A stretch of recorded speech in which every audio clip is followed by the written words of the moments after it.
आप इसको इम्प्लीमेंट करेंगे। जिसका काम बॉर्डर की हिफाजत करना है, जाओ बॉर्डर पे जाओ, हिफाजत करो। जिसका काम हिंदुस्तान, भारत, इसराइल, अमेरिका के एजेंडों की सरकोबी करना है, पाकिस्तान तहरीक इंसाफ या किसी भी जमात के, चाहे पीपल्स पार्टी हो, नो किसी भी जमात के वोटर्स के पीछे मत जाओ।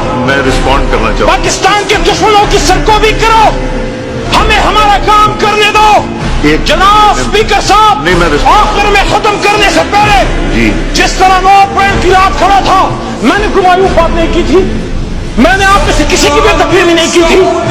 मुझे नारे सुनने पड़े, आज भी मुझे अपने लीडर के बारे में एक गाली सुननी पड़ी है, परसों आपने भी सुनी, उस पर हमारे लीडर ने कब माजरत था, अपोजिशन लीडर ने माजरत की, मैं आज भी माजरत करता हूँ। सियासी इख्तिलाफ अपनी जगह, लेकिन मरियम नवाज शरीफ हमारी बहन की तरह। लेकिन आपसे सवाल है स्पीकर साहब, सियासत का ये अंजाम होगा, पाकिस्तान की सियासत का ये अंजाम होगा जब दुश्मन इस वक्त हर तरह से हमें तबाह करने की दर पे है। इस वक्त जरूरत है कि कौम और फौज यकजान को गालिब हो।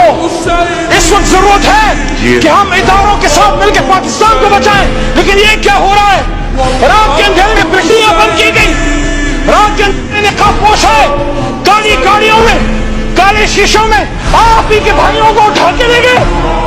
क्या बात है, क्या मजाक है।